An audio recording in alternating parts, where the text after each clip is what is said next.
it. Oh, that's nice. Nice. Well done, Bernard. That's very tidy. I've done around the stone. And he say, yeah, I realize the stone is not such a good idea. So no, I didn't say it, but when you cut the grass, you make your life more complicated.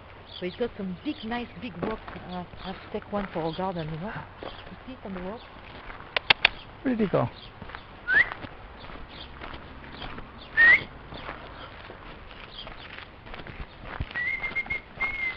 Alors alors alors Hurry up. Hein? Impatient, impatient, Good boy. impatient bonhomme, hein? I guess today is the 20th of May, Ouais. and it's Wednesday. I don't know what time it is. 7:30?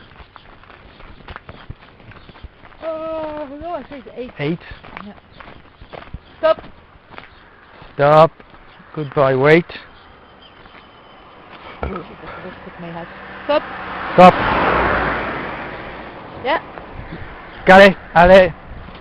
Okay, allez. Yeah, okay. Oh, all the rabbits gonna see. Wow, look at that guy, the way he's dressed. Wow. Do you think so? Yeah, the rabbit will be so pleased you dress It's up for wonderfully them. bright, isn't it? It's like velvety Yeah, colours, yeah. and the black waistcoat. All the people you're gonna meet, there's such a great thing. You dress up. It's- Papa, tout court, viens ici. Get. Ici. Get up. Et alors? Et alors? He wants to poo it, so. Contract the sphincters. Is it not nice to look at? Someone dressed up like Allez. that? Allez. No? Yeah, no, it's very nice. Yeah. Even the runners have a little bit of velvet in them. Yeah. Some velvet morning This is when another I'm straight. Who's that? Don't know. I'm gonna open up your gate. Look at that. And maybe The sunset light. Shit, I should have put my camera actually. The poppies with the things on the sunset light. Very nice. if you remember what time it is now exactly, and Tomorrow. tomorrow you come out at the same time. Yeah. So it'll be in the same place, providing there's no clouds. Yeah. Very nice. What did I say? Wednesday, the 20th May. Well over 2 months. Is it? Yes.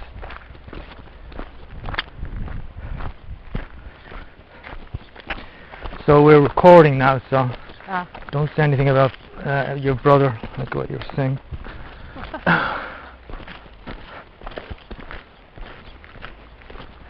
I found an old recording.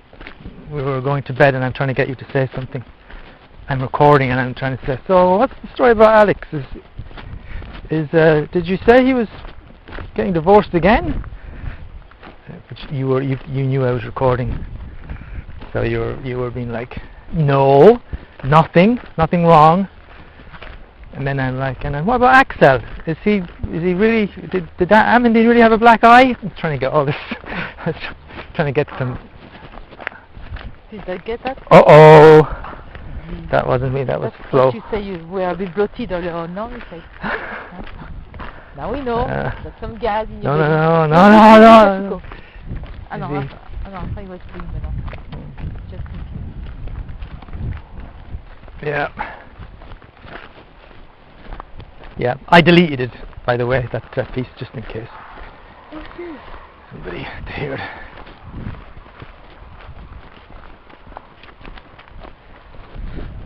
See, if I'd done these in Elthorne Park, then Yeah, that'll be interesting it'd be now. interesting to hear now, Nice having this piece.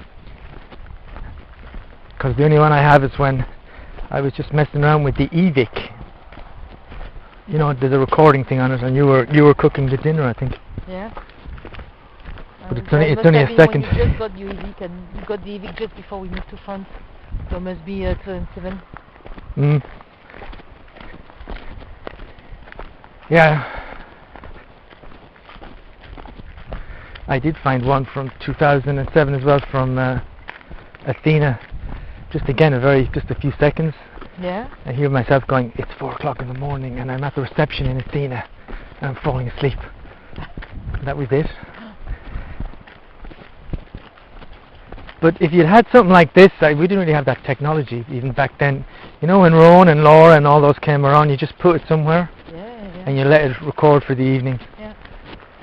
Just to hear what we were talking about. Your brother did that a few times, I know. I don't know if he keeps all the files. I'm sure he does. Olivier, sure, once or twice I've seen him put a thing down in the middle of the table.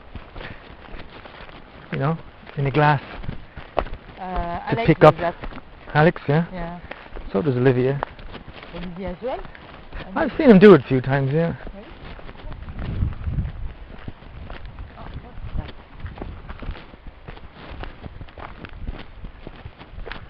That was Stone? a big dog. Stone just like that in the middle? That's bizarre. Somebody fixed the road up there, so they're going to do something here. I'd say, you know, there was a part mended, Yeah? so someone left that, and they're probably going to.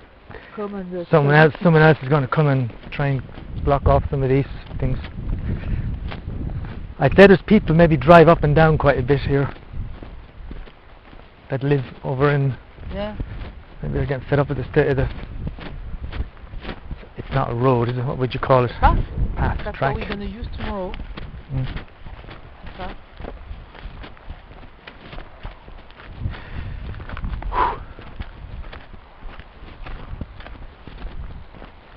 We used to serve those things in the Connemara. Do you remember that? Those escallop things. Yeah. At the beginning, the first year, huh? Yeah. Escalope Milan, no, that was Dand, not, I think. Huh? Turkey. Turkey. Dand, I think, yeah. So not the escalope Milanese, but something else. Yeah? I think there was Chrono. No, yeah. With, Dominique. I think I ate most of them myself. Yeah, they were very tasteless, huh? Mm.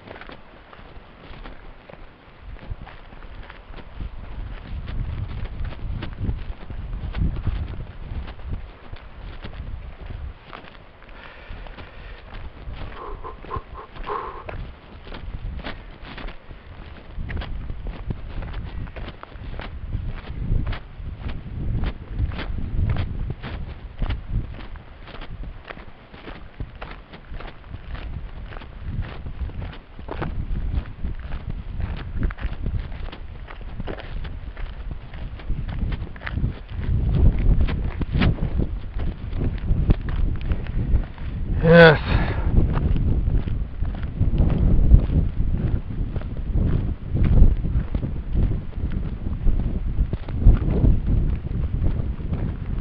I wonder, are women less nostalgic than men?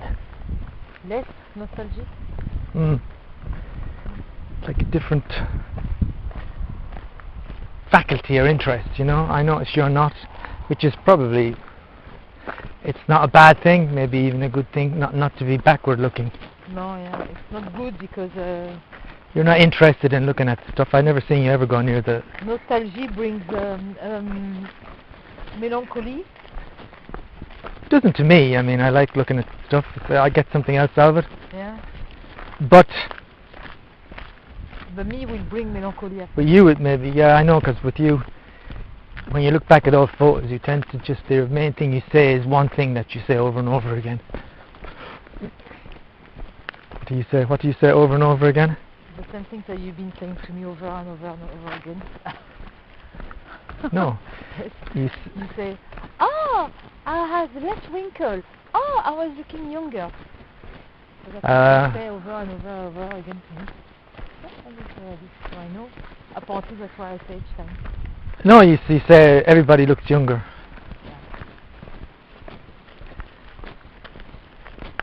But if I look back on stuff, I like looking at what the place looked like or whatever. It's more things. But maybe women are just not as nostalgic as maybe. No, I think it's not about women and men. It's not good to always put things in box like that. I think it's the individual. Maybe some women are very nostalgic, you know? I think it will depend on the person, not the sex.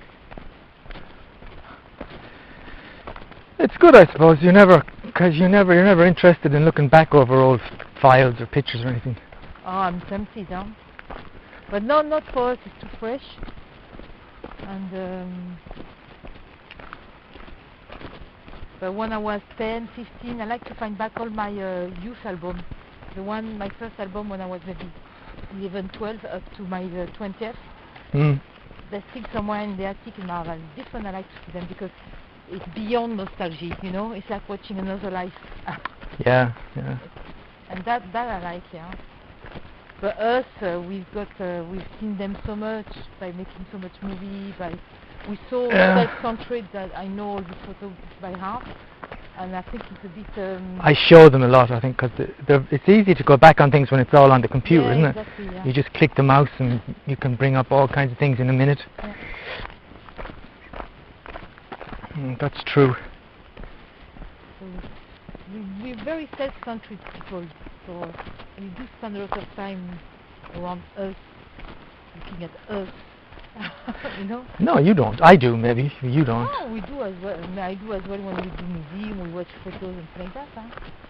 I think more than other person, but that's because we have no kids to take care of. We don't. As soon as people have kids, their mind center of interest change. Not for you. I think you would have had kids, you would have been the same. Exactly. But most of the people, it's not about them after, it's about the kids, you know. But for us, it hasn't been the case, so it's quite self-centered, I think. And to be honest, it's okay when you're very in love, it's the beginning of a relation, but after 15 years, I found it a bit claustrophobic to be self-centered in a relation. Yeah. We need the other people to feed us, you know. Yeah. Yeah. Not sure what you're going on, but I know. not sure what that means.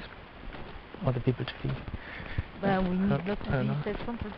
As a couple, I'm talking. Self-centered. Yeah. More open to the outside world.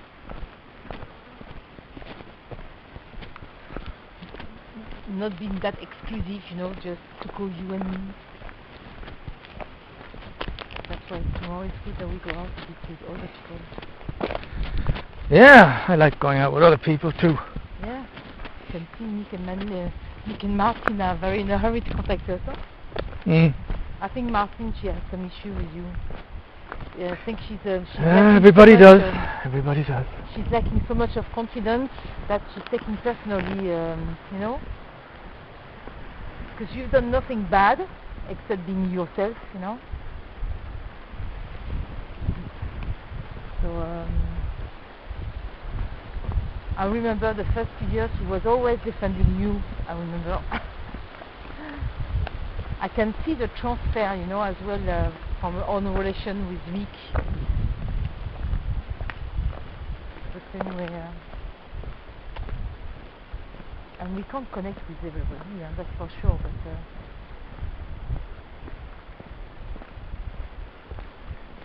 But oh, it's got pink follicles. See? Look at that. I don't see any rabbits at all today. No, they were all there. Oh, are they? Yeah. Oh, missed them. Yeah. You were engrossing me for also. No, I was listening very carefully to you, like always.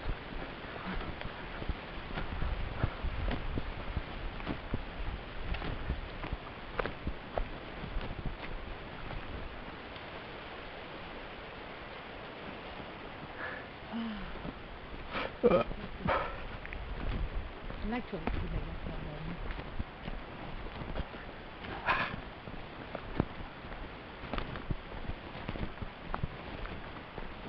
We've been to the river today. No. I know you went to the Connemara. Oh, so you see. We can always call up the Manleys and suggest a meeting if you want. No, but I think... it's as much yeah, up to us as them, if you know. Yeah, but I'm saying that not for us here, but I think if you look over the last year, for example, we've been the one inviting them for dinner and around for coffee. You know, I've been inviting them I think twice at home. Yeah. And I also tell them a few times, come to the Connemara. But except because we come to their house to take to call, they haven't been inviting us. So I think if they are a bit have an off for first, or if they don't feel right now comfortable, because you know there is stage like that in life. Yeah. They're all on the path of that. So, and look, she sent me a text. We haven't seen each other for 2 months with the confinement. She didn't say, hi Flo, have you seen Sia? Or she just said, is Sia with you? So, and I said, oh, you are at the river? I'm with friend. Okay. And she hasn't come back. She hasn't sent me one text, nothing. So I don't think she's in a Fitzgerald mood. So don't push it. But yeah, that belong to the part of our horizon life. So every now and again, I like to see them. Yeah, I think you get on better with Mick, don't you? You have more to say or something to him than her, no? Although she's doing the sophology, there was some interest. Is she still doing that? No, I don't think so. She had a certificate last October, and after she was to do some workshop once a month. She missed twice, I think. She's done it twice where she forgot the key each time she was coming here.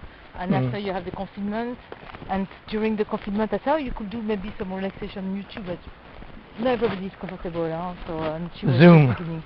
Yeah, no, but she was two beginners, and the thing is, I'm not sure she's practiced sophology at home. You know, you need really to.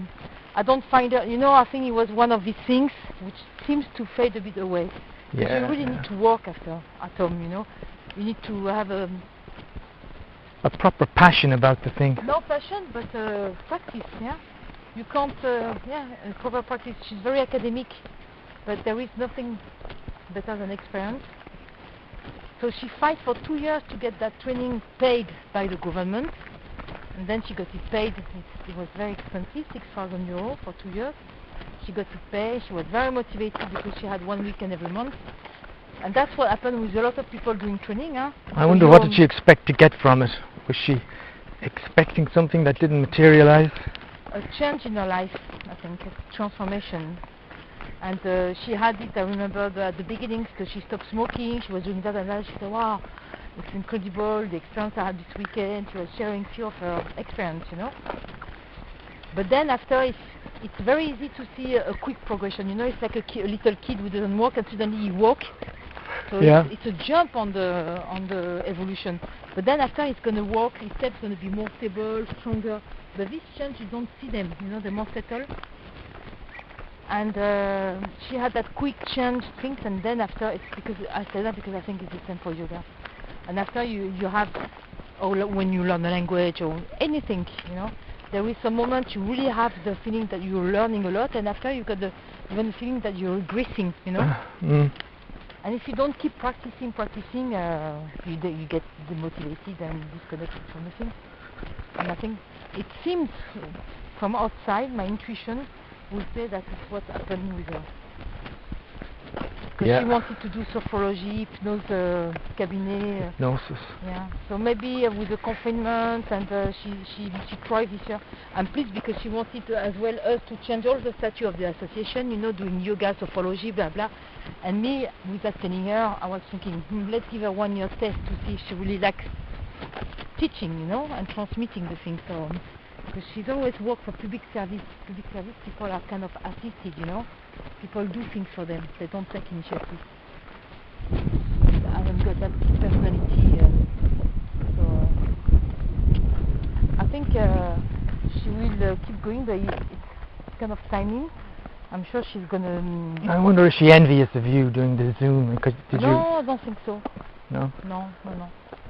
I don't sense her envious. Maybe uncomfortable because she thinks I'm very confident to do all these things, you know. Yeah. Which she doesn't know, but I wasn't that confident. My first YouTube video, you know, feeling very vulnerable. But it's part of the learning curve. Like I was telling her, my first yoga class, it was the same, you know, because she was a bit stressed on sophrology at the beginning. But I always come across like someone which is very supra confident, you know.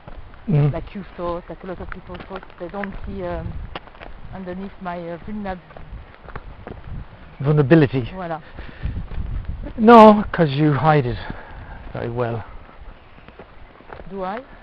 Yeah, I guess that's why you always come across. It's a funny kind of mechanism. A lot of people have talked about that before, you know. A very confident person kind of come across as arrogant, and then when you get to know them, it's like they're actually the opposite of what they appear to be.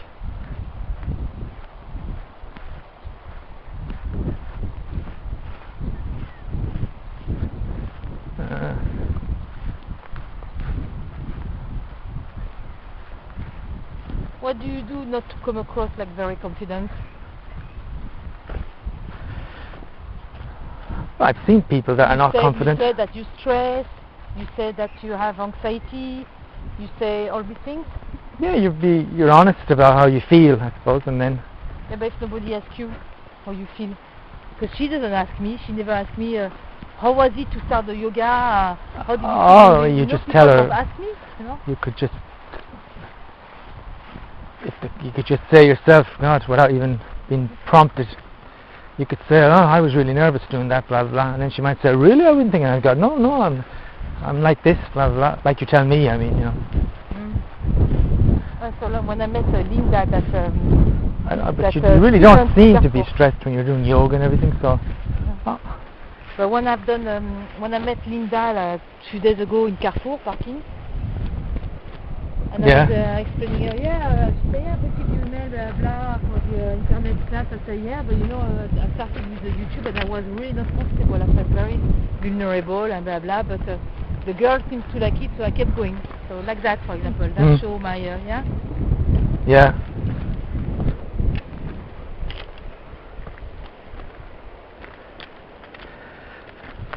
To me, it's not. It's hard because to me it's very natural to show or to talk about some of the weaker sides of the personality, and you know what I mean. I don't have a problem. I don't have a problem with that. That's not very clear. I'm trying to say. I think I have a problem to show my my weak side. Yeah, I'm afraid, so I protect. Yeah, I guess it's kind of an automatic thing, maybe. Self-protection. But if someone says to me, "How did you get on the first time you learned to drive?" Let's say. I mean, But everybody's gonna say, "Well, I was nervous." Maybe it's a bad example, but I love to embellish. Sorry. This morning the river was here. You see? Now it's already going off, but just here, just right, not there, here. It's gone back. Yeah, it's going back again.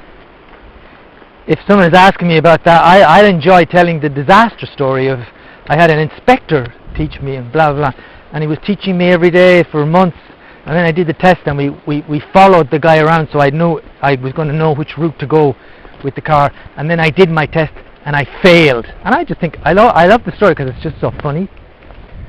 And the inspector was mortified that I failed, and everybody thought I passed because it was like the great legendary Jim Gaffney was training me, blah blah blah. But it's an example of where I would be in talking about myself in a lot of respects, you know. Yeah, even to the point of drinking and and stuff. The past, it's not, you know what I mean?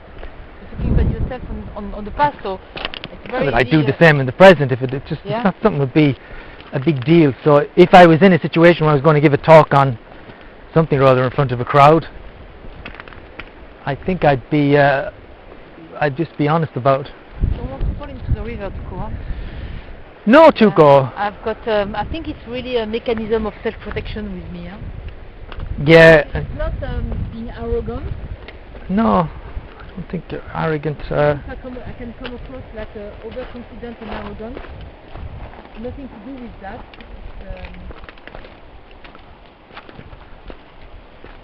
And maybe I'll have to stop that mechanism of self-defense, you know, and show. Well, if you say it. To you, it doesn't work. If I show my weak side, if I talk about my anxiety and fears, you get all stressed after. So with you, I can't do that. With you, I have to keep pretending that I'm a strong. I don't work like that. I don't think that's right. it's when you get in a bad mood and then you start blaming me for things. That's when I get in a bad mood as well. But if you're just describing that you feel like this or that or the other, it's not going to. I don't know why that would affect me in a bad way. Oh. So it's been 3-4 days now that I know we're going to go back to work, but I feel back the anxiety in my belly. Yeah, you don't mind. So what? What's the problem with me? No, just joking. Yeah, it's. I didn't really need to be told anyway, because I'm kind of. It's something I'm aware of. I'm thinking, it's going to be tough getting back for flow. It's not gonna. It's going to be. It's going to be tough getting back, and then maybe something will happen, and you'll kind of get into it and be all right. Yeah, and there is no about changing yourself. You were saying mechanism like when it's time to go, I'm always stressed. It's 11. Yeah, I don't know how to deal with those. They seem to be impossible. These things are mechanism and they are conditionment and things like that. But they're not like in a job. It's like you when you are in the bed shop, Yeah. It's just after a while, it's not just suitable anymore. You want a prime time. Or many jobs you had, after a while, you just want to change. Yeah, I know. It's not a mechanism. It's not something I can change, You know what I mean? I can act on the fact that at 11 we take the car and I have to remain cool. I can act on that by making sure we leave 10 minutes earlier, like this I'm not stressed, all these things, But on the fact that that the job is not suitable anymore to you, but it's like that, you have to... I don't know. I mean, I've got the same when it comes to various things like talking to people or going out. If you say, why don't you go over and spend some time with the Manleys on your own, to me I just can't. It's like it's... No, but that's not the same, no? Well, it's that condition I have, which doesn't really make Yeah, but my sense. job is a condition. No, but your attitude and the way the job makes you feel, you can't really change that feeling. I can't change my feeling. I stayed 10 years in the job, 11 years. I did change it. Because I felt like that after 1 year. Yeah, but I really did change it. I've done it for 10 years. It's like if you were going... No, but your feeling is still the same. You still hate the job, I mean. Yeah, that means that it's really not for me. Yeah, I know, I you don't can't... hate the job, don't say it like that. Okay, you like whatever, but... I just want to do other things. But I'm saying when you get that feeling and it's like... Sometimes you're not able to... It's like there's certain parts of my personality I'd like to change, but they seem to be unchangeable. Yeah, but I know what you mean, but I don't think that's the same. When you work in the bed shop, it's not your personality, it's just that it's not suitable for you. When you go to a theater school and you should have been in the cinema school to be behind the screen, it was just a wrong choice that was not suitable for you. Nothing to do with your personality to be changed. Just not the same. For the job, it's the same things. But when I'm completely stressed because we have a train to take or a plane to take or because we have to go to the Connemara and things like that, that's mechanism, that's conditionment. You see the difference? Yeah, I know the work is a different thing. I had an interesting thought yesterday or this morning, I don't remember. At the same age, more or less, my parents, they had their own business on the selling boats and things like that.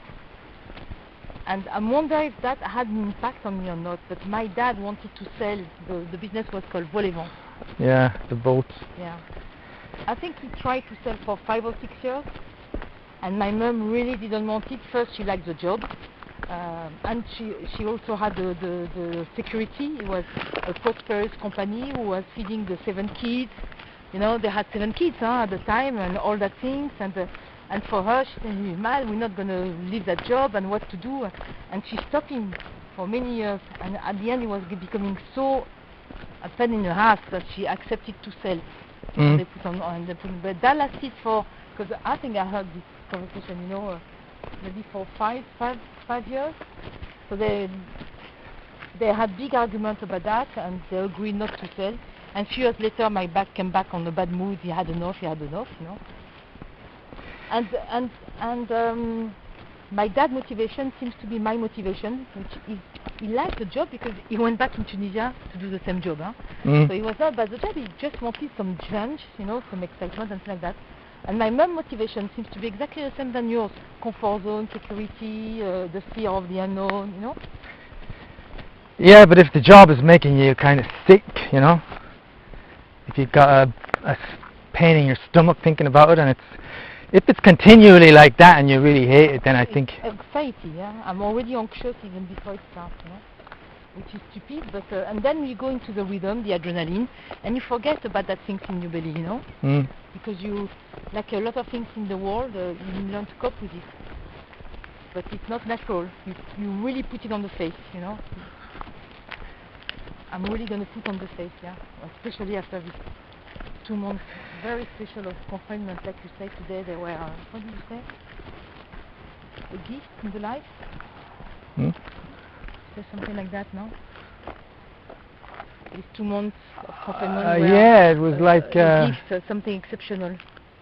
Yeah, a chance to see things different, you know, just experience something different. Oh yeah, a spiritual journey.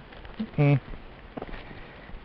The silence, the quietness, the energy of the whole. I was always kind of hoping that you could, but you're stuck in whatever that thing is. 'Cause you know, there's no way you can just go back to this job and be laid back and relax about it and think, well, hopefully we'll sell soon. I'm not going to worry too much about it. I did that, because we had that conversation, and you told me exactly the same things. That was 2016. I said, okay, let's change my mind, let's bounce back, and I create the restaurant. Mm. So I involved myself in the restaurant, and then I was very laid back, and blah blah. And he works for the restaurant 2016. So I was in a very good mood with the Connemars, 2016, 17, 18, 19. 4 years. 4 years. But now, again, it's coming back. Since last summer, since we've done our 10 years anniversary. I thought, Do you think the problem is that you don't know what else to do, and you're not kind of 22 years old anymore, so you don't really want to. You do want to have your money there at the end of the month, you know. Fear, yeah. I have my own fear, but I reach which are kind of security, comfort, and but I've reached a level I don't care today not to have money and all that black and all that things like you like about the Connemara. I don't care, but that's really it's not important, no. And during the confinement, it's true that what to do after I don't know, and I have very big lack of confidence on the fact that at the age of 50 I could bounce back into something else without qualification, and you know. So yeah, I have my own fears and my own doubts, but I think sometimes you just have to jump and. I can understand that side more, you know. I can understand the anxiety about, well, what do we do next? Where does the money come from? More than the stress in going back to the job. Yeah, I can get my head around the other one, because I'm like that as well. Yeah. But the job itself, it's hard for me to relate to that, because there's just and even if I was making the phone calls and fixing things up and everything else, even if I took the responsibility, my responsibility and my relationship with that type of responsibility wouldn't be like yours, you know. I wouldn't have that weight on me. No, you're more made for that type of job. You're more laid back. You're more suited for the job. Unfortunately, you're stuck in the kitchen. But even if I was, I think you'd still have that. I don't know where it's that sense of responsibility. So if I said like, well, fuck, we're not doing that anymore. Let's forget about it. We'll use up these chips and then give the guy the chip pan back. Now, even if I'm like, I'm responsible now, I'm doing all this, you don't have any say, you'd probably still be feeling bad, because you'd be like, no, that's not professional, we should do it like this. Because I'm feeling, I don't let go. I keep the control, you mean, huh? Yeah, it's after all these years, I don't think you'd sit back and go, yeah, with the cigar in your mouth, you know, yeah, go ahead, do what you want. But if over the last 10 years I had the feeling that you really show me a great sense of I really can close my eyes and rely on you, but things never got done because you decided to do something about it, no? Things got done because I've activated them. So, but maybe it's my problem. Maybe I don't trust you enough. Maybe you get me. It's not me because it's a relation, so it's 50-50. I think you didn't really give me any signal to lay back and to let go and to give you the lead, you know? No, I guess not. No signal and no faith as well. But and so it just reinforced my control freak personality as well. Mm.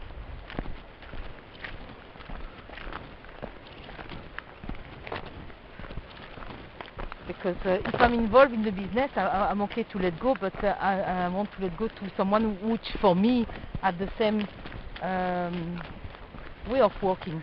And I always knew that. But I don't, though, no, that's the thing. when we were in London, if you remember well, and you were working for a time and you were telling me, and I see myself again telling you that, my God, I will never work with you. And that was prime time at the time, because you were... Yeah, but look back at prime time, I mean, man, what difference does it make in the end? This job is the same, you know? It doesn't matter, it's not that, it's not like I'm going to beat customers up or poison them or anything. But it's just kind of, I'm not worried about this stuff. There's bigger fine things. The way you work, Eddie. I'm not criticizing that. I'm criticizing the incompatibility between you and me. Well, not incompatibility. It's been 10 years we work together, but we are very. We see things very different, and it's. But do you not think my way is healthier? It's just more relaxed. Yeah, but I don't know if for the business. I'm not sure the Connemara. Because if we were your way, I remember the first time we had that menu on the plastic. Yeah, we both learned about those At things. The I mean, I didn't said, know. Don't change anything. Don't change anything. You would have changed nothing. And I don't think today you will be working the Connemara. Maybe not. No. No. I've learned a lot, and I think from you. I mean, a lot of which I picked up a lot of those habits, which I think are important. It's very important, certain things, which I would stick to, you know. But you can be conscientious with opening up and setting the tables and being clean, and you know, I'm not giving that. It's a bit burnt. I did that once, and I wouldn't want to do it again. You know what I mean. It's not like let it slip like that. Yeah. But I could do all those things and have a pretty high standard, but still, that responsibility stuff just isn't there in the same way. There is still kind of a lightness about the whole thing, you know. Hey. Yeah, it's funny because you can be very stressful for silly things like the garage or the money or whatever. But yeah, exactly. But they're my things that that's my kind of retardation. I can't help that. The fact that such a shame that you didn't really take on board your Connemara responsibility and take the leadership, in fact, over the last 10 years, you know. And at the beginning, I think it's because you didn't know anything about the job, and like you say, you've been learning. Yeah, I've learned. I didn't know at the beginning. The problem is, as you've been learning, we have been taken like a couple, but at work, mechanism, you know. During that learning course, you had to rely a lot on me, and so I had to do a lot of things, and we got into that mechanism, which is today our mechanism. And maybe, like you say, maybe you would have been more suitable for the lead. Yeah.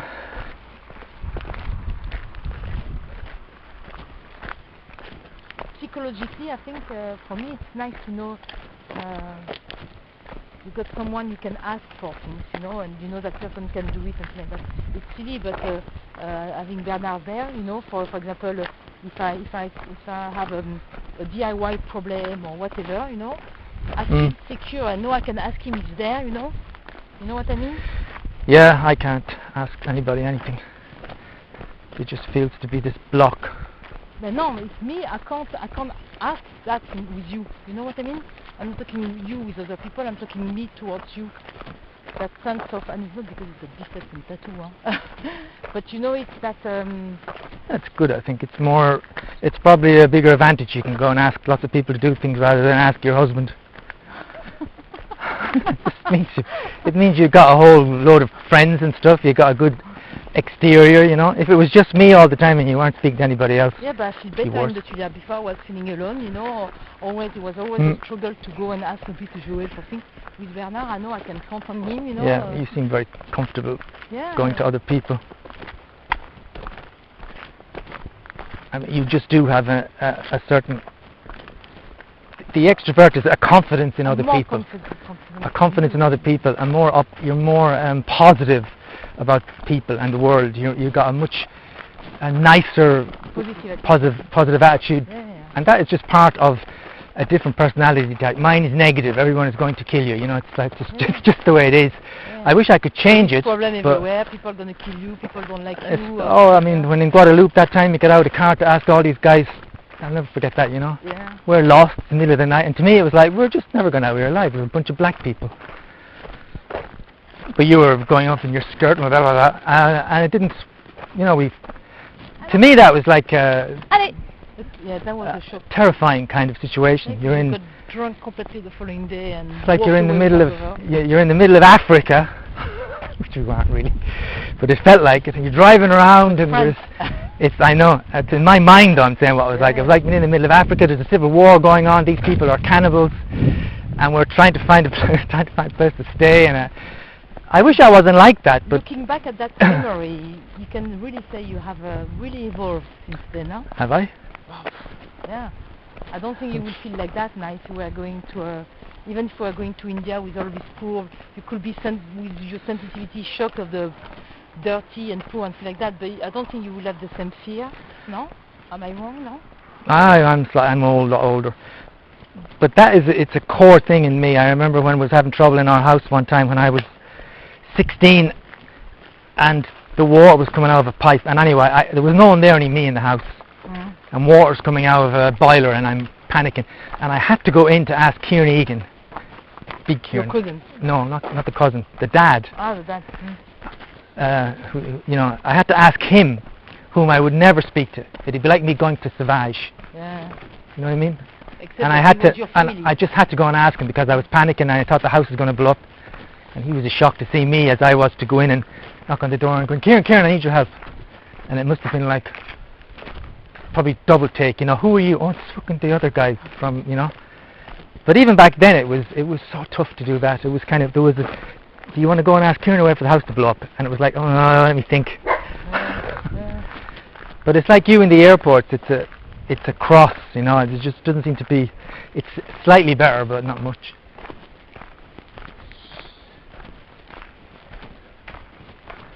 Anyway. But if a job is making you feel that bad, you know, then it's not something you should have to really put up with if you're getting sick thinking about it. I will learn to put up again, like as I've been doing for the last few years, but you know, deep how I feel inside and...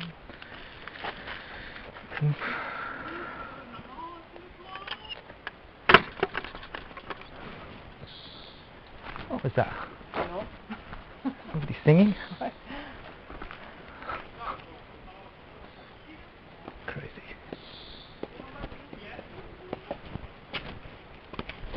Ah. Coucou. Bonne soirée. Merci. Ça a marché l'huile de coco? Ouais. Ouais? Ah. Eh ben ouais, carrément, ouais. Ouais. Ciao. She looks like she could be a teenager from far away. Yeah. Et voilà.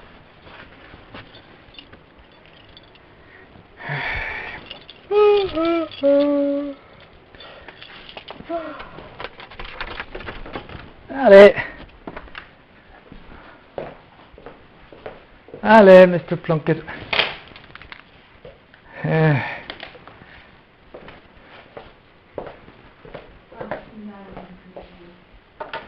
Gonna what? Oh yeah, we were going to do our little joke. Ah. Yeah?